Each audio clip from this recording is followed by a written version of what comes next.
Welcome to United central. United four Bournemouth four. ലോക ഫുട്ബോളിൽ നമുക്ക് മാത്രം സാധിക്കുന്ന ചില കാര്യങ്ങളുണ്ട്.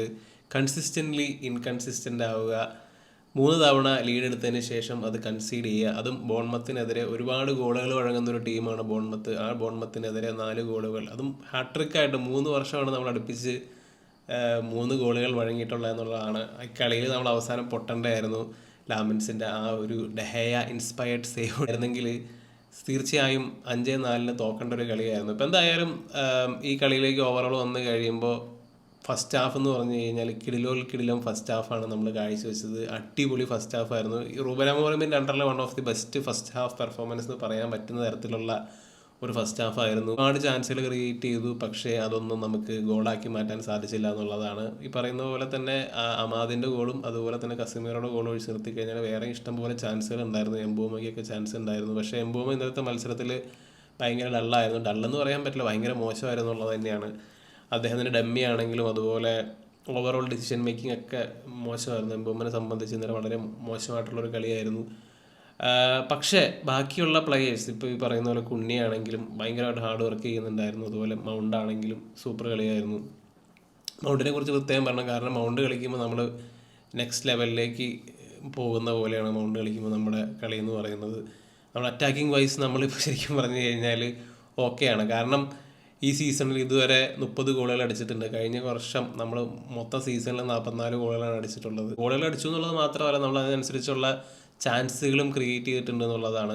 നമ്മുടെ എക്സ്പെക്റ്റഡ് ഗോൾസ് നോക്കിക്കഴിഞ്ഞാൽ മാൻ സിറ്റിയുടെ ഒപ്പമായിട്ട് നമ്മൾ ഉണ്ട് എന്നുള്ളതാണ്. അപ്പോൾ നമ്മൾ ഈക്വലി ക്വാളിറ്റി ഉള്ള ഗോളുകളാണ് അടിക്കുന്നത്. ചുമ്മാ ഗോളുകൾ അടിക്കുക എന്നുള്ളത് മാത്രമല്ല, നമ്മൾ ആക്ച്വലി ചാൻസുകൾ ക്രിയേറ്റ് ചെയ്ത് ആയിട്ടാണ് നമ്മൾ ഗോളുകൾ അടിക്കുന്നത്. അപ്പോൾ അങ്ങനെ ആ ഒരു ഡിപ്പാർട്ട്മെൻറ്റിലേക്ക് വന്നു കഴിയുമ്പോൾ ശരിക്കും മാസീവായിട്ടുള്ളൊരു ഇമ്പ്രൂവ്മെൻറ്റ് നമുക്ക് വന്നിട്ടുണ്ട് എന്നുള്ളതാണ് ഈ സീസണിലേക്ക് വന്നു കഴിയുമ്പോൾ പോസിറ്റീവായിട്ട് പറയാനുള്ളൊരു കാര്യം. പക്ഷേ ദ ബിഗ് ലെറ്റ് ഡൗൺ എന്ന് പറയുന്നത് നമ്മുടെ ഡിഫൻസ് തന്നെയാണ്.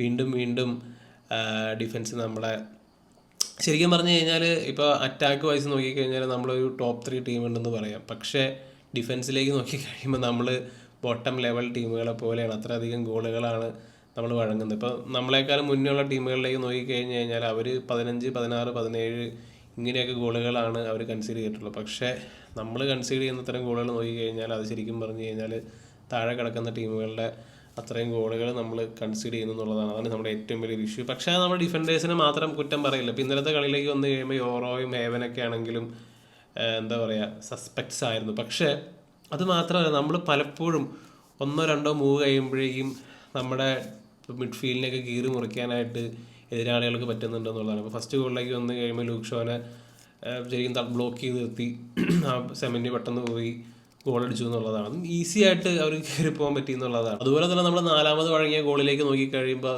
എതിരാളികൾ നിസ്സാര സമയം കൊണ്ടാണ് ഹാഫിൽ നിന്നും നമ്മുടെ ബോക്സിലേക്ക് എത്തുന്നത് എന്നുള്ളതാണ്. അപ്പോൾ അങ്ങനെ വളരെ ഈസി ആയിട്ട് നമ്മുടെ മിഡ്ഫീൽഡിന്, അല്ലെങ്കിൽ ഈ ട്രാൻസിഷൻ വരുന്ന സമയത്ത് മിഡ്ഫീൽഡും അതുപോലെ തന്നെ ഡിഫൻസും തമ്മിൽ വലിയൊരു ഗ്യാപ്പ് വരുന്നു. ആ സമയത്ത് ഈ പറയുന്ന പോലെ തന്നെ ഡിഫൻഡേഴ്സ് ഒറ്റപ്പെട്ടു പോകുന്നു. അപ്പോൾ അങ്ങനെ സിറ്റുവേഷൻ നമ്മൾ വീണ്ടും കാണുന്നതാണ്. അതിൻ്റെ ഒരു അടിസ്ഥാനപരമായിട്ടുള്ള കാര്യം എന്താണെന്ന് വീണ്ടും പറയുന്നില്ല. It is what it is. നമ്മുടെ മിഡ്ഫീൽഡ് ഹിറ്റായതുകൊണ്ട് നമ്മൾ വീണ്ടും ഇങ്ങനെ ഗോളുകൾ വഴങ്ങിക്കൊണ്ടേയിരിക്കും. നമ്മളെപ്പോഴും ഒരു കയോട്ടിക് ടീമായിട്ട് തന്നെ ഈ സീസണിൽ തുടരും എന്നുള്ളത് തന്നെയാണ്. അപ്പോൾ എന്തായാലും ഈ കളിയിലേക്ക് വന്നു കഴിയുമ്പോൾ നമ്മൾ ഇന്നലെ ലൈവിൽ ഡിസ്കസ് ചെയ്തതാണ്, മിക്കവാറും ഒരു ഹൈ സ്കോറിങ് ഒരു ബാസ്കറ്റ് ബോൾ ഗെയിം പോലെ ആവാൻ സാധ്യതയുണ്ട്. അതുപോലെയൊക്കെ തന്നെ സംഭവിച്ചു. വളരെ പ്രഡിക്റ്റബിൾ ആണ് നമ്മുടെ കാര്യം എന്നുള്ളതാണ്. അതുപോലെ നമുക്കറിയാമായിരുന്നു നമ്മുടെ ടോപ്പ് 4ലേക്ക് ഗ്യാപ്പ് ക്ലോസ് ചെയ്യാനുള്ളൊരു അവസരമായിരുന്നു. അത് നമ്മൾ കൊണ്ട് തുലയ്ക്കും എന്നുള്ള കാര്യം നമുക്കറിയായിരുന്നു. അതെല്ലാം നമ്മൾ വിചാരിച്ച പോലെ തന്നെ നമുക്ക് പ്രഡിക്റ്റബിളായിട്ട് നമുക്ക് വേണ്ടി യുണൈറ്റഡ് കളിക്കുന്നുണ്ട് എന്നുള്ളതാണ് നിരാശ നൽകുന്ന ഏറ്റവും വലിയൊരു കാര്യം എന്ന് പറയുന്നത്. അപ്പോൾ അതുപോലെ തന്നെ പ്രത്യേകം മെൻഷൻ ചെയ്യേണ്ട ഒരു കാര്യമാണ്, ഈ ബോൺമത്ത്, എവർട്ടൺ, വെസ്റ്റ് ഹാം ഈ ടീമുകൾക്കെതിരെയൊക്കെ കളിച്ചിട്ട് നമ്മൾ 2 പോയിൻ്റാണ് നേടാൻ സാധിച്ചത് ഹോമിൽ എന്നുള്ളതും മറ്റൊരു നിരാശ നൽകുന്ന ഒരു കാര്യമാണ്. ഇപ്പോൾ ഇവിടെയൊക്കെ ഈ പോയിന്റുകളൊക്കെ കളഞ്ഞില്ലായിരുന്നെങ്കിൽ നമുക്ക് കംഫർട്ടബിളി നമ്മുടെ മുകളിൽ ഇരിക്കേണ്ട ഒരു ടീമാണ്. കാരണം ഒരു സൈഡിൽ നമ്മുടെ ടീം പണിയെടുക്കുന്നുണ്ട്, മറ്റേ സൈഡിലേക്ക് നോക്കി കഴിയുമ്പോൾ നമ്മുടെ തന്നെ മിസ്റ്റേക്കുകൾ കാരണം, അതല്ലെങ്കിൽ ആ കാര്യത്തിലേക്ക് വന്നു കഴിയുമ്പോൾ മാനേജറിൻ്റെ ചില തീരുമാനങ്ങളാണ്. ഇപ്പോൾ ഇന്നലത്തെ കളിയിലേക്ക് വന്നു കഴിയുമ്പോൾ നമ്മൾ ന്യൂസ് കേട്ട കാര്യത്തെക്കുറിച്ചൊക്കെ നമ്മൾ പറഞ്ഞതാണ്. 4-3-3 വെച്ച് കളിക്കാനായിട്ടുള്ളൊരു പ്ലാൻ അമോറും ചെയ്യുന്നു എന്നുള്ള തരത്തിലൊക്കെ ആയിരുന്നല്ലോ മത്സരത്തിന് മുമ്പ് വന്നത്. അപ്പോൾ എന്തായാലും കളിയിലേക്ക് വന്നു കഴിഞ്ഞാൽ ഫസ്റ്റ് ഹാഫിലേക്ക് വന്നു കഴിയുമ്പോൾ നമ്മളൊരു 4-4-2 ഒക്കെ പല സമയത്ത് നമ്മൾ കളിച്ചിരുന്നു. ശരിക്കും പറഞ്ഞു കഴിഞ്ഞാൽ യോറോ റൈറ്റ് ബാക്കായിട്ട് നമ്മൾ കുറേ സമയത്ത് നമ്മൾ 4-4-2 കളിച്ചിരുന്നു. ആ സമയത്താണ് ശരിക്കും പറഞ്ഞു കഴിഞ്ഞാൽ നമ്മൾ അത്യാവശ്യം നന്നായിട്ട് കളിക്കുന്നതായിട്ട് തോന്നിയത്. നമ്മൾ നല്ല ഫ്ലൂയിഡായിരുന്നു ഫസ്റ്റ് ഹാഫിലേക്ക് വന്നു കഴിഞ്ഞപ്പോൾ, എസ്പെഷ്യലി ആദ്യത്തെ ഒരു 10-35 മിനിറ്റ് വരെ. അത് കഴിഞ്ഞിട്ട് പിന്നെ ഈ സെക്കൻഡ് ഹാഫിലേക്ക് വന്നു കഴിഞ്ഞപ്പോൾ കളി തുടങ്ങി ഒരു 70 മിനിറ്റ് വരെ നമ്മൾ പരമശോകമായിരുന്നു. ശരിക്കും പറഞ്ഞാൽ ഈ ബോൺമത്ത് എന്ന് വെച്ച് കഴിഞ്ഞാൽ ഒരു ലാലിഗയിലെ മിഡ് ടേബിൾ ടീമുകളെ കളിക്കുന്ന പോലെയാണ്. ശരിക്കും ഒരു പക്ക റയൽ സോസിഡാഡ് അങ്ങനത്തെ ഉള്ള ടീമുകൾക്കെതിരെ നമ്മൾ ചാമ്പ്യൻസ് ലീഗിൽ വന്നു കഴിയുമ്പോൾ അവന്മാർ ലീഡ് എടുത്ത് നിൽക്കുകയാണെങ്കിൽ നമുക്കറിയാം അവന്മാർ മിഡ് ബ്ലോക്ക് ഇടും. മാത്രമല്ല ഇഷ്ടംപോലെ സമയം കളയും, ടൈം വേസ്റ്റിംഗ് പരിപാടിയൊക്കെ ചെയ്യും. അത് തന്നെയാണ് ഇന്നലത്തെ സെക്കൻഡ് ഹാഫിലേക്ക് വന്നു കഴിഞ്ഞപ്പോൾ ഒരു 70 മിനിറ്റ് വരെ നമ്മൾ കണ്ടുകൊണ്ടിരുന്ന. അവന്മാർ ഇഞ്ചുറിയൊക്കെ വന്ന് വീഴുന്നു, സമയം കളയുന്നു. രക്ഷയില്ലാന്ന് തോന്നിയ സമയത്താണ് ബ്രൂണോയുടെ ആ ഒരു ഫ്രീ കിക്ക് വന്നത്. അടിപൊളി ഫ്രീ കിക്കായിരുന്നു. മാത്രമല്ല ബ്രൂണോയുടെ ഓവറോൾ കളിയിലേക്ക് വന്നു കഴിയുമ്പോൾ പുള്ളി ഈ പറയുന്ന പോലെ അഡ്വാൻസ്ഡ് പൊസിഷനിൽ കളിച്ച് കഴിയുമ്പോൾ പുള്ളി നൈസ് കളിയായിട്ടാണ് തോന്നിയത്. അപ്പോൾ ഇന്നലത്തെ മത്സരത്തിലേക്ക് വരുമ്പോഴാണെങ്കിലും പലപ്പോഴും പ്രസ് റെസിസ്റ്റൻസ് കാണിക്കുന്നുണ്ടായി. 2-3 തവണ ഈ ബോൺമത്തെ ടീം നമുക്ക് നന്നായിട്ട് പ്രസ് ചെയ്യുന്ന ടീമാണ്. പക്ഷേ 2-3 പേര് വരുമ്പോഴും പുള്ളി എന്തെങ്കിലും സ്കില്ല് കാണിച്ച് ബോള് മൂവ് ചെയ്യുന്നുണ്ടായിരുന്നുള്ളതാണ് അഡ്വാൻസ് പൊസിഷനിലേക്ക് വന്നു കഴിഞ്ഞാൽ. പക്ഷേ ഈ പറയുന്ന പോലെ പുള്ളിനെ ഔട്ട് ഓഫ് പൊസിഷൻ കളിപ്പിക്കുന്നതുകൊണ്ട് അതിൻ്റേതായിട്ടുള്ള പ്രശ്നങ്ങൾ തീർച്ചയായും നമുക്കുണ്ട്. ആൻഡ് ബാക്കി പ്ലേയേഴ്സിനെ പറ്റി പറയുകയാണെങ്കിൽ ആമൻസ് 4 ഗോൾ വഴങ്ങി എന്നുള്ളതാണ്. പക്ഷേ അതിനകത്ത് ഈ ഫ്രീ കിക്ക് അതാണ് ശരിക്കും ക്വസ്റ്റ്യനബിൾ എന്ന് പറയാനുള്ളത്.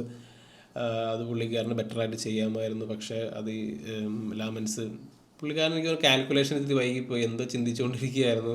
ചിലപ്പോൾ ഡിഫ്ലക്റ്റ് ചെയ്ത് അകത്തേക്ക് വരുന്നു. അങ്ങനെ എന്തോ കാൽക്കുലേഷൻ കുറഞ്ഞു പോയതുകൊണ്ടാണ്, അല്ലെങ്കിൽ ഇത്തിരി ടൈമിങ് തെറ്റിപ്പോയതുകൊണ്ടാണ്. അപ്പോൾ അത് ലാമൻസിൻ്റെ ഭാഗത്തു നിന്ന് വന്ന് സേവ് ചെയ്യേണ്ട ഒരു കാര്യമായിരുന്നു. പക്ഷേ അത് നമ്മൾ ഗോള് വഴങ്ങി എന്നുള്ളതാണ്. അതുപോലെ കെബുമൈനുയുടെ കാര്യം പറയണം. കാരണം മെയിനുവിന് ഒരു 10-30 മിനിറ്റ് കളിക്കാനായിട്ട് പറ്റി. മെയിനു നല്ല പെർഫോമൻസ് ആയിരുന്നു കാഴ്ചവെച്ചത്. അതിൻ്റെ ഒപ്പം തന്നെ വിവാദമായിട്ട് മറ്റൊരു കേസ് എന്ന് വെച്ച് കഴിഞ്ഞാൽ മെയിനുവിൻ്റെ ചേട്ടനോ അനിയനോ ഏതോ ഒരുത്തം വന്നിട്ട്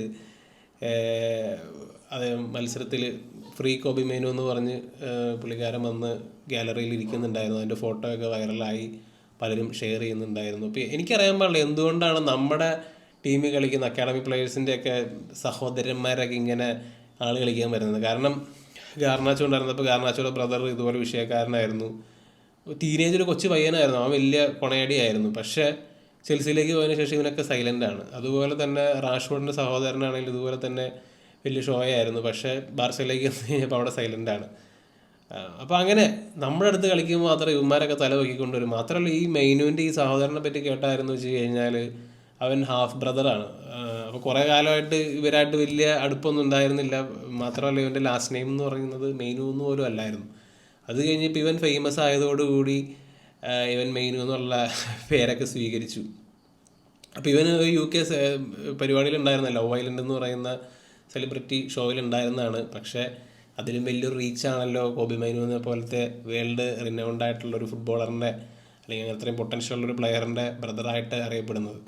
അപ്പോൾ അതുകൊണ്ട് തന്നെ അവൻ ഇതിനിടയ്ക്ക് ആൾ കളിക്കാനായിട്ട് ഫ്രീ കോബി മൈനു എന്ന് പറയുന്ന ഒരു സാധനമൊക്കെ ആയിട്ട് വന്നു. ഒരു വാക്ക് പറയണമെന്നില്ല, പക്ഷെ ഞാൻ പറയുന്നില്ല, ഫാമിലി ഓഡിയൻസൊക്കെ കാണുന്നതുകൊണ്ട്.